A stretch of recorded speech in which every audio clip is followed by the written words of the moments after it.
इस मूवी के स्टार्ट में हमें एक जंगल को दिखाया जाता है जहाँ सभी तरह के जानवर रहते हैं। इस जंगल में एक फीमेल चीता भी होती है जिसके 3 छोटे छोटे बच्चे होते हैं। लेकिन एक दिन जंगल का राजा शेर चीते का पीछा करने लग जाता है और चीते को मार देता है। अपनी माँ की मौत से चीता के तीनों बच्चे बहुत दुखी होते हैं क्योंकि अब इस दुनिया में उनका कोई नहीं रहता।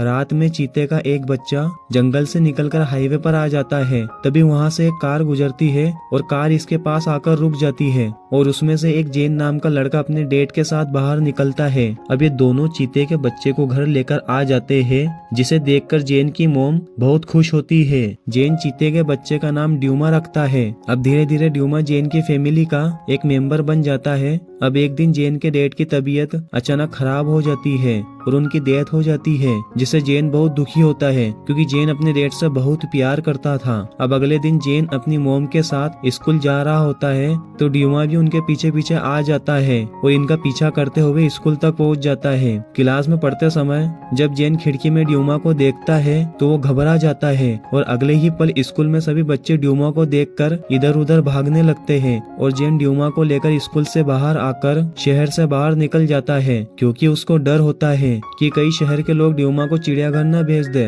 और अब जेन डिसाइड करता है कि वो ड्यूमा को उसके जंगल में वापस छोड़कर आ जाएगा ताकि ड्यूमा पूरी आजादी से अपनी जिंदगी जी सके। इसके बाद जेन अपनी डेट की बाइक लेकर ड्यूमा को छोड़ने निकल जाता है और साथ ही वो अपनी मॉम के लिए एक लेटर भी छोड़ता है जिसमें लिखा होता है कि मॉम आप मेरी फिक्र मत करना, मैं ड्यूमा को उसके जंगल में छोड़ने जा रहा हूँ और जल्दी वापस लौट आऊंगा। अब अगले सीन में हम देखते हैं कि सिटी से काफी दूर आ जाने के बाद उसकी बाइक बंद हो जाती है क्योंकि बाइक का पेट्रोल खत्म हो जाता है जिससे जेन बहुत दुखी होता है क्योंकि इस समय ये सिटी से काफी दूर एक रेगिस्तानी एरिया में होते हैं। कुछ दूर चलकर ये दोनों एक छाया में आराम करने लग जाते हैं। शाम को अचानक एक रीप नाम का आदमी उस रेगिस्तान में आ जाता है और जेन को देखकर उससे पूछता है कि तुम यहाँ क्या कर रहे हो। तभी ड्यूमा रीप के सामने आ जाता है जिससे रीप डर जाता है लेकिन जेन रीप से बोलता है कि तुम्हें डरने की जरूरत नहीं है। अब रात में ये लोग आग जलाकर वहीं पर सो जाते हैं और अगली सुबह इन्हें वहाँ एक पैराशूट मिलता है जिसे बाइक में लगा लेने पर हवा के दबाव से बाइक चलने लगती है। कुछ दूर चलने के बाद ये तीनों एक जगह रुक जाते हैं और रीप एक गड्ढा खोदकर पानी निकालने की कोशिश करता है क्योंकि इस समय काफी ज्यादा प्यासे थे। फिर कुछ देर बाद यहाँ से पानी निकल जाता है और ये लोग अपनी प्यास बुझाते हैं। कुछ देर बाद जंगल में इन्हें कुछ हिरण दिखाई देती है इसलिए जेन ड्यूमा को हिरण के पीछे शिकार के लिए भेजता है लेकिन ड्यूमा हिरण का शिकार भी नहीं कर पाता लेकिन अपनी सूंघने की शक्ति से शुतुरमुर्ग के अंडों का पता जरूर लगा लेता है जिसके बाद ये अंडों को खाकर अपना काम चलाते हैं। तभी जेन को आसमान में एक हेलीकॉप्टर दिखाई देता है जिसमें जेन की मॉम थी जो जेन को ढूंढने आई होती है लेकिन जेन एक खंडर में छुप जाता है जिसे उसकी मॉम नहीं देख पाती और आगे निकल जाती है। अब शाम को इन्हें एक टूरिस्ट का टेंट दिखाई देता है। अब जेन अपनी शर्ट में एक सांप को छुपाकर टूरिस्ट के पास एक घायल लड़की की तरह आ जाता है। अब टूरिस्ट जेन के पास जाते हैं तो जेन अपना शर्ट खोलकर उनके सामने सांप को छोड़ देता है जिससे सभी टूरिस्ट डर जाते हैं और अपनी जान बचाकर इधर उधर भागने लगते हैं। तभी मौके का फायदा उठाकर जेन और रिप उनका खाना चुरा लेते हैं और एक नाव में बैठकर आगे के सफर में निकल पड़ते हैं। तभी नदी को पार करने के बाद ये लोग एक पहाड़ी इलाके में होते हुए एक गुफा में पहुंच जाते हैं। अब रिप का गांव यहाँ से कुछ ही दूर था तो रिप जेन को बताता है कि बचपन में अपने दादाजी के साथ इस गुफा में आया करता था।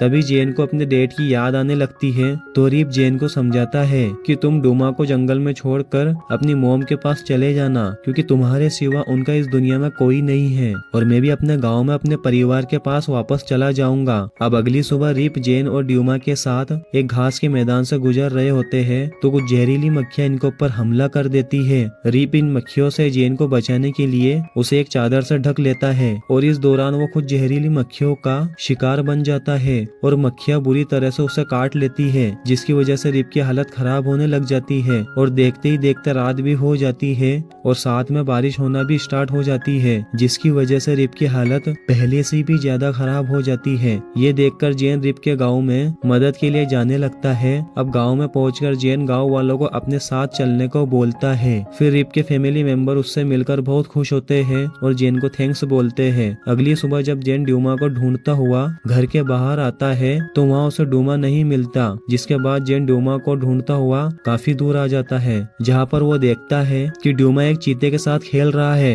क्योंकि अब ड्यूमा को अपना एक साथी मिल चुका था। जेन ये देखकर बहुत खुश होता है। ड्यूमा जेन को देखकर उसके पास आता है और उससे लिपट जाता है और यही इनकी आखिरी मुलाकात होती है। इसके बाद जेन रिप से मिलते हुए अपनी मोम के पास वापस लौट जाता है। अगले सीन में हम जेन की मोम को देखते हैं जो खेत में ट्रैक्टर चला रही होती है। तभी जेन वहाँ आ जाता है, जिसे उसकी मोम देख लेती है और उसे अपने गले लगा लेती है, क्योंकि वे काफी दिनों बाद मिलते हैं और वो दोनों मिलकर बहुत खुश होते हैं। और फिर यहीं पर इस मूवी की हैप्पी एंडिंग हो जाती है। सो गाइस, अगर आप ऐसी और भी वीडियोस देखना चाहते हैं तो इस एंड स्क्रीन पर क्लिक कीजिए और हमारे चैनल को सब्सक्राइब कर लीजिए।